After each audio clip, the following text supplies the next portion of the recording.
제3자를 위한 계약 들어가 보죠. 자, 제3자라는 계약도 뭐 많이 나오죠. 하여간 뭐 계약법 총론은 거의 대부분 다 나올 만한 게 딱 정해져 있기 때문에 제3자를 위한 계약은 좀 독특한 계약이다. 사례로 나오면 맨 이렇게 나와요. 이렇게 낼 수밖에 없어요. 우리 중개사 시험 범위 내에서는 제3자라는 계약이 자, 요거밖에 없어. 매매 계약을 합니다. 그럼 매매 대금이 있겠죠. 원래는 매도인과 매수인 사이에 매매 계약했으면 매수인이 매도인한테 대금을 주는 게 일반적이죠. 소유권 이전해주고. 근데 이 사람들이 매매 계약을 하면서 특약을 하는 거죠. 자, 갑이 이제 요청을 하겠지. 을 보고 야 이제 내 거 샀으니까 예를 들어서 뭐 3억 매매 대금 있다. 그럼 그 3억을 나한테 주지 말고 나중에 소유권 이전해 줄 때 이행기에 내가 병한테 3억 돈 갚을 게 있으니까 3억을 네가 직접 병한테 줘라. 그러니까 우리 그렇게 해. 그러면 나야 뭐 어차피 3억을 누구한테 주든 그럼 그때 너는 소유권 이전 제대로 해주면 되는 거지. 됐죠? 그래서 매매계약이라는 계약을 하면서 이 대금을 계약 당사자 아닌 제3자한테 주기로 특약을 한 거예요. 이걸 제3자를 위한 계약이다 이렇게 얘기한다고요. 이해되셨죠? 예. 자, 우리 시험에서는 이렇게 나올 수밖에 없는데 현실에서 제3자를 위한 계약은 이거 외에 많지 사실은. 가장 여러분이 쉽게 이해할 수 있는 게 보험계약이에요. 생명보험을 들면서 그러면 자기가 사망하면 보험금 나오겠죠? 그럼 수령자를 지정하죠. 뭐 자식한테 주더라도 하든지. 그러면 보험금은 얘가 타겠지. 이런 식의. 근데 이제 보험계약 같은 게 우리 나올 이유가 없으니까. 자, 그러면 이렇게 잡아가지고 들어가시는데 그러면 얘하고 얘를 뭐라고 그러냐 그 얘기죠.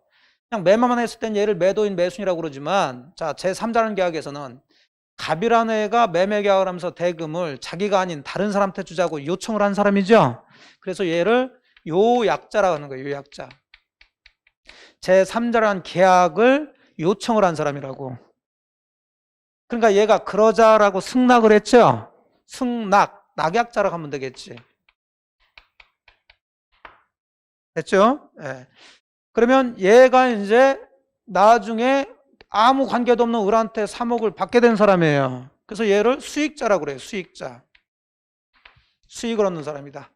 이런 용어를 쓰고, 근데 여기서는 용어가 또 하나씩 있어요. 2개씩 있어. 이름이 2개인 사람들은 참 조금 문제가 있지. 예, 근데 여기 2개씩 있어요. 자, 요 대금이 문제가 되는데 요 사람은 대금 줄 사람이에요? 받을 사람이에요? 줄 사람이니까 얘를 채무자라고 그래요. 이렇게도 얘기한다고. 법조문은 이렇게 써요. 학자들이나 판례는 이렇게 또 얘기를 하고. 그러니까 2개 다 알아야 돼요. 원래대로 이 매매 대금은 대금 3억은 매매 계약에서 나온 거니까 원래 얘가 받을 사람이죠. 얘를 채권자로 한다는 거예요. 근데 매매 계약 당사자 아닌 제3자가 받게 됐으니까 수익자를 제3자라고 그래요.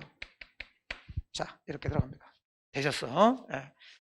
자, 이런 게 제3자라는 계약이다 해서 의의를 읽어보니까 서술에서 그냥 의의는 가볍게 보세요. 동그라미 1번. 제3자라는 계약이라 하면 계약 당사자가 자기들 명의로 체결한 계약에 의해서 제3자라 이건 직접 계약 당사자 일방에 대하여 권리를 취득하게 하는 것을 목적으로 하는 계약이다. 쓸데없고 예컨대를 보시면 돼요. 갑이 자신의 주택을 을한테 10억에 매도하면서 갑과 을의 계약으로 을이 매매 대금을 병한테 지급하기로 하는 계약을 말한다. 자, 이거 맞죠? 이 경우 갑을 뭐라 하고요? 요약자, 을을 낙약자, 다른 말로 채무자, 병을 제3자, 수익자로 한다. 갑을 요약자로 하면서 채권자라고도 합니다. 자, 397페이지 이제 개념은 잡았으니까 자, 그 위에 그림 그려져 있으니까 그대로 이제 보면서 들어가시면 되겠죠. 갑을 병 잡아놨고 그럼 쭉 내려서 2번을 봅니다. 출현의 원인 관계 굉장히 중요하면서 기초적인 얘기죠. 출현의 원인 관계라는 것은 뭐냐면 을이라는 사람이 3억이라는 돈을 출현을 하고 있죠. 내주죠. 갑한테 병한테 준단 말이에요. 그러면 아무 계약도 하지 않는 병한테 주는 원인이 있을 거 아니에요. 그걸 출현의 원인 관계라고 그래요. 자, 이해됐죠? 자, 그럼 봅시다. 여기 봐봐. 책 보지 말고. 얘가 나중에 아무 관계 없는 매매 계약도 하지 않은 병한테 3억을 주는 이유는 얘하고 매매 계약하면서 그렇게 하기로 약정을 했으니까 주는 거지. 그럼 가장 기본적으로 갑 갑과 을 간에 그런 약정이 있기 때문에 병한테 3억을 주게 된다. 그래서 갑과 을 간의 관계를 기본관계라고 그래요. 다른 말로 보상관계라고도 합니다. 얘가 아무 관계없는 병한테 3억을 주는 것은 갑으로부터 저 부동산을 받음으로써 뭘 받아요? 보상을 받는다는 얘기지. 그래서 이걸 보상관계 또는 기본관계. 이해되셨나요? 네. 자, 그럼 기본관계는 누구와 누구 관계예요? 자, 갑을 하지 말고 이제 요약자와 낙약자 관계. 되셨죠? 네. 자, 그럼 이 둘의 관계가 기본관계라고 그랬으니까 요 둘의 관계인 기본관계는 이 제3자를 위한 계약의 내용이 된다 안 된다? 내용이 되는 거예요. 이게 밑바탕이 되는 거예요. 그러니까 요 두 사람 사이의 관계가 흐트러져 버리면, 하자가 있어서 무효나 취소가 돼버리면 제3자를 위한 계약도 완전히 다 무효가 돼버리는 거죠. 즉 요게 매매 계약을 했는데 무효가 됐다. 그럼 무효라면 얘는 3억 줄 이유가 없는 거죠. 그럼 당연히 얘한테도 3억 줄 이유가 없는 거예요. 지금 반대로 얘는 얘한테 3억 달라고 할 수가 없는 거지. 그래서 결국은 기본관계 하자는 제3자라는 계약에 영향을 미칩니다. 이해되셨죠? 예, 그게 괄호 1번 보상관계, 다른 말로 기본관계 그러는데 보통은 기본관계로 많이 문제를 내요. 자, 옆에 누구와 누구 관계? 요약자와 낙약자의 관계 했죠. 자, 그래서 동그라미 1번 보상관계란, 다른 말로 기본관계란 요약자와 낙약자 사이 원관계를 말한다. 보상관계는 제3자라는 계약의 본체이므로 보상관계의 흠결이나 하자는 제3자라는 계약의 효력에 영향을 미칩니다. 2번 따라서 요약자와 낙약자 계약이 적법하게 취소됐다. 여긴 취소를 예를 들었죠. 뭐 취소가 됐든 무효가 됐으면 제3자의 급부 청구권도 역시 소멸하게 된다고요. 자, 그 다음에 이제 두 번째 관계는 얘들 간에는 아무 관계가 없어요. 지금 갑이 문제가 되는 거 아니야. 갑은 지가 받을 3억을 병한테 주자고 요청한 사람이죠. 그래서 얘가 오케이 해가지고 얘한테 주는 거예요. 그럼 왜 너는 네가 받을 3억을 병한테 주는 건지. 야, 둘 사이의 관계도 있겠죠. 예, 뭐 갚을 돈이 있다든지 아니면 그냥 3억을 증여를 해야 되는데 받아서 증여하게 되면 골치가 아프니까 직접 이렇게 주는 걸로 해서 증여를 한다든지 그런 관계가 있을 거란 말이에요. 이런 관계를 우리가 이제 대가 관계라고 그래요. 뭘 한다고요? 대가 관계라고 그래요. 자, 다시 대가 관계는 누구와 누구의 관계? 요약자와 수익자 관계예요. 그럼 이 대가 관계는 제3자라는 계약의 내용이 되냐 계약인데 전혀 내용이 아니에요. 지들끼리 얘기야. 그러면 이 두 사람 간의 관계가 무효나 취소나 뭐 문제가 있다 하더라도 뭐 알고 봤더니 갚을 돈이 없어. 그렇다 하더라도 이 제3자라는 계약하고는 상관이 있다 없다? 없으니까 얘는 얘한테 3억을 줘야 돼요. 이해됐죠? 그래서 대가관계의 하자나 흠결은 제3자를 위한 계약에 영향을 미치지 않습니다. 아무 문제 없어요. 괄호 2번에 대가관계는 요약자와 수익자 관계인데 동그라미 1번 대가관계란 요약자와 수익자 사이 원인관계를 말한다. 의회에서 갑이 을과 계약을 맺은 이유는 갑이 병에게 부담하는 10억의 채무 변제일 수도 있고 갑이 병에게 10억을 증여하는 것일 수도 있다. 이런 걸 대가관계를 하는데 넘어가시면 동그라미 2번 이와 같은 대가관계는 요약자와 수익자 사이 내부관계일 뿐 제3자라는 계약의 내용이 되는 게 아니에요. 그래서 3번 따라서 대가관계가 없어도 제3자라는 계약은 성립이 되고 대가관계의 흠결이나 하자는 제3자라는 계약의 성립이나 효력에 영향을 미치지 않습니다. 잘 기억을 하세요. 자, 그럼 이건 이제 말로 나올 때는 기본관계, 보상관계, 대가관계 하면은 이게 어느 관계인지 잡아야 되겠죠? 예. 그러면 여러분이 이해하기 쉬운 게 제가 봤을 때는 기본관계가 이해하기 쉬울 것 같아요. 왜? 기본적인 관계라는 것은 둘이 계약을 한 관계를 얘기할 테니까 제3자라는 계약은 누구하고 누가 했어요?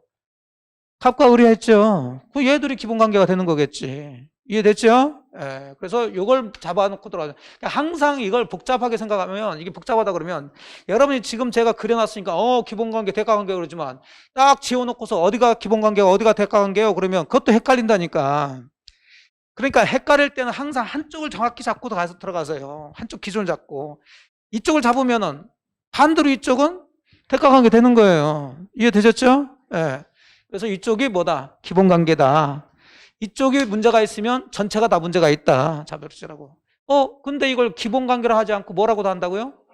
이렇게는 아직까지 우리 시험에는 안 나왔어요. 우리 시험은 이렇게 나와요. 근데 저희 교재는 이걸로 했는데, 그러면 보상관계, 대가관계 나온다 그러면 보상관계가 기본관계라는 것을 알아야 되겠죠? 근데 쉽네, 이것도. 자, 이것도 그걸로 하면 되지, 뭐.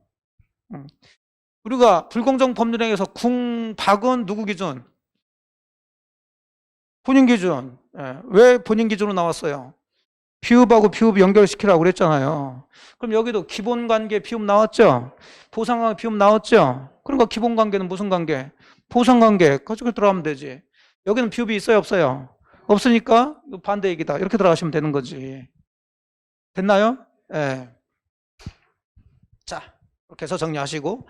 그러면 이미 이걸 본 김에 자, 뒤쪽하고 연결되는 부분인데, 자, 나중에 이제 얘가 지금 이런 계약을 한 것은 병은 계약을 했어요? 안 했어요? 안 했어요. 알지도 모르는 경우가 있어요. 그러면 무조건 지들이 매매 계약하면서 받을 돈을 얘한테 주기로 한다고 해서 꼭 얘는 얘한테 3억을 받아야 되냐 그 얘기인데 그래야 됩니까? 그럴 이유는 없지. 이 사람이 얘한테 내가 받겠다 이렇게 또 수익의 의사표시를 해야 여기서 둘 사이에 채권 채무 관계가 발생되는 거예요. 자, 그런데 만일에 얘가 받겠다고 수익의 의사표시를 했어요. 그럼 얘는 이제 직접적으로 을과 계약 관계가 없다 하더라도 3억 달러는 권리가 발생됐죠. 그럼 을은 또 병한테 3억 줄 채무가 발생된 거죠. 자, 그런데 만일에 갑과 을 사이에 자, 뭔가 문제가 있다 그러면은 이건 제3자라는 계약에 영향을 미친다고 그랬죠. 그러면 을을 한 사람은 얘가 받는다고 했다 하더라도 우리 둘 사이 문제가 있으니까 난 너한테 못 주겠다. 대항, 항변할 수 있냐 그 문제예요. 할 수 있어야지. 그래서 나중에 낙약자가 수익자에 대해서 요 채무에 대해서 항변할 수 있냐 없냐, 대항할 수 있냐 없냐 그러면 항상 관계를 따지는데 그 관계가 누구와 누구 사이 관계여야 돼요. 요약자와 낙약자 사이 관계가 뭐가 문제가 있을 때 이때는 항상 얘한테 얘가 선이냐 악이냐 그런 거 따지지 않는 거예요. 무조건 뭐 할 수 있다. 대항할 수 있는 거예요. 항변할 수 있다. 거절할 수 있다. 못 주겠다. 할 수 있는 거예요. 이해되셨죠? 네. 그런데 요약자와 수익자 관계는 대가관계라고 그랬죠? 이건 제3자라는 계약과 상관이 있다 없다? 없으니까 여기서 무효가 됐든 취소가 됐든 뭐 했든 해서 얘가 야 니들 둘 사이가 지금 뭐가 문제 있네 나 못 줘 이렇게 대항할 수가 없어요. 그래서 이것은 그냥 단순하게 들어가야지 또 여러분이 또 생각하시면 안 된다고. 그냥 요건 그대로 그냥 판 찍듯이 들어가시면 돼. 대항, 항변, 거절 이런 얘기 나오면 관계를 따지는 거예요. 요약자와 낙약자 사이가 문제 있다 그러면 대항할 수 있다, 거절할 수 있다, 항변할 수 있다. 요약자와 수익자 사이가 문제 있다, 대항할 수 없다, 항변할 수 없다. 그렇게 들어가시면 되는 거예요. 되셨나요? 네. 그럼 테스트 한번. 네. 자, 갑과 을의 매매 계약이 가장 매매예요. 통정을 표시했다는 거예요. 그럼 이건 뭔가요? 무효. 자, 그런데 우리가 앞쪽에서 가장 매매 무효는 선의의 제3자에게는 대항할 수 있어요, 없어요? 대항할 수 없죠. 선의 제3자에게는. 배우셨잖아. 통정어 표시는. 이해됐죠? 근데 갑과 을이 가짜로 매매 계약을 하면서 그 가짜 대금을 병한테 주기로 지들이 약정했단 말이에요. 됐나요? 자, 얘가 그것도 모르고 받는다고 그랬어요. 됐죠? 자, 그러면 얘는 지금 얘들 둘의 매매 계약이 가장 매매라는 걸 알았어요, 몰랐어요? 몰랐다니까. 모르는 상태에서 내가 받겠다고 그랬다고. 그래서 나중에 병이 을한테 야 이제 3억 나한테 줘야지. 그랬더니 얘가 빵긋 웃으면서 야 갑하고 나의 매매 계약은 통정의 표시로 무효야. 자, 나 너한테 못 줘. 자, 선의의 수익자인 병에게 대항할 수 있다 없다? 있다라고 해줘야 돼요. 선의하게 여기서 따지면 안 된다고. 이해되셨죠?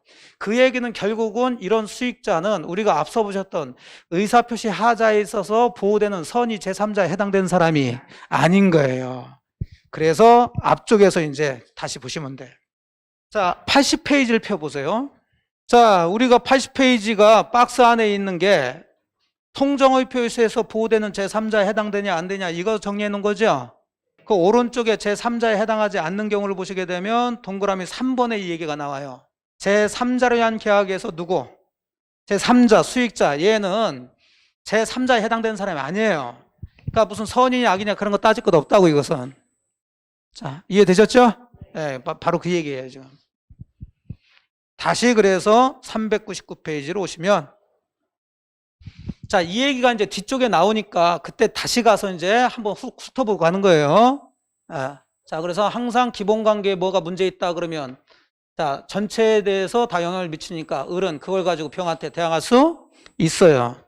대가 관계에서는 뭐 문제 있다 하더라도 아무 관계가 없으니까 대항할 수 없어요. 되셨죠? 이렇게 잡고 들어갑니다. 자, 398페이지 계속 제3자론 계약 들어가죠.